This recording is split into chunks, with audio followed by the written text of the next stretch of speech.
I was working in Canada as a freelance actor with an agent, and I was part of the union up there, and I wasn't very happy with it, and I wanted to go back to what I used to do, which is create original work and not work from scripts. So when I came back to Minneapolis, I wanted to start a company where I could do just that, and I didn't want to work alone. He was looking for specifically a dance person to work with, to work in a more interdisciplinary fashion. And he put out a notice, and I answered the notice. Oh, here comes Lily back. People who saw us when we were rehearsing together kept asking us how many years we had been working together. And we'd never, it had been weeks. So it was a great sign of a terrific, working relationship. And then it became another relationship, and we got married and have this company, and it's kind of like our baby and our small business and our little nest egg and everything all at once.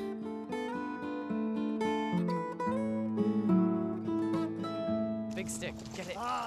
Get it. Off-Leash Area creates and produces all original works, which means we create everything ourselves as opposed to using a script first and then using something from that. So Off-Leash Area is, it's a place where all different kinds of breeds of dog run free and play. If they don't get along, if they're mismatched, they figure it out and then they carry on. And the idea of an area where this happens is a metaphor for the studio, and it's a metaphor for the imagination. And the fact that you're off-leash means, freedom and liberty to do what you want, when you want to do it, but within the constraints of the fences around the dog park and the parameters that we set up for each show.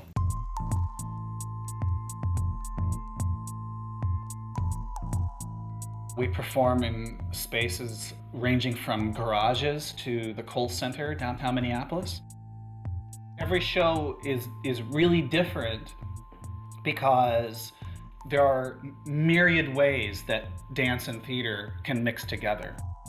So one show may have tap and jazz as a bass movement element for a lot of the dance work that's done. Another show might be entirely in mask.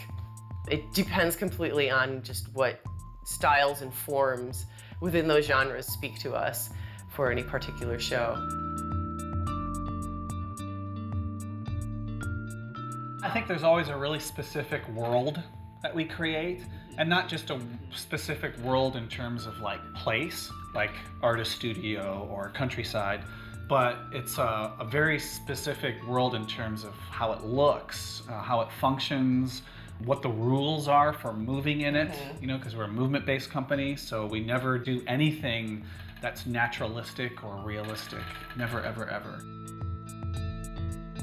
It really takes you out of everyday life and takes you to a place that's more dreamlike or more ethereal or fantastical. And people are really excited to go to a different place if you open the door for them and welcome them in, And, once they're in, then we think it's okay to do edgy things or to do challenging things.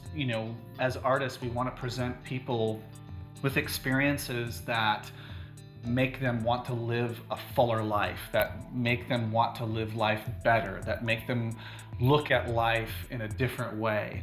I don't think there's any other reason to have an arts experience than that. Even though we've worked together collaboratively for 16 years, Jennifer and I have always done individual projects. Any thoughts come to your head about using the central alley? Because we work in our own genres as well, it's really important to us to keep nurturing those places, those things that we do separately as well. So we come together, we can keep growing as individuals as well as how we work together. So we're doing the second half, yeah? Yes. So immediately after Soft Shoe. We initially started doing shows in our own garage when we bought our house 11 years ago. We have a very large garage, and we walked in there and said, this place is huge. We could do shows in here. And we said, yeah, we could do shows in here. So we did. Make sure I have the right cue. We kind of thought that, maybe only our friends and theater and dance people would come to see it. And from the very first time we did a show in there, at least half, if not 3/4 of the audience were people we didn't know. And we started building an audience that way, and it went from there.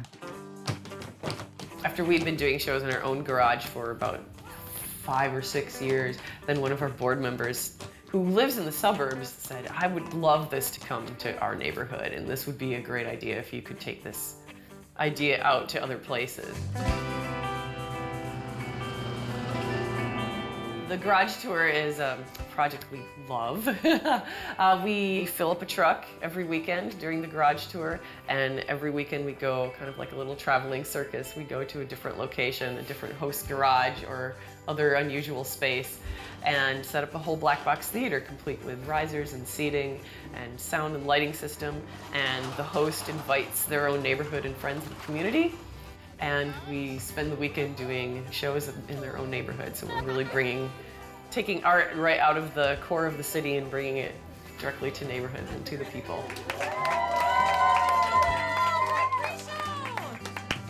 Thank you so very much for coming out tonight and actually coming to see a play in our garage. Something that's of course both challenging and both really exciting is how intimate the space is. We have people sitting right there, and if it's a really particularly full garage, there's little kids right in the front row sitting on cushions at the edge of the stage.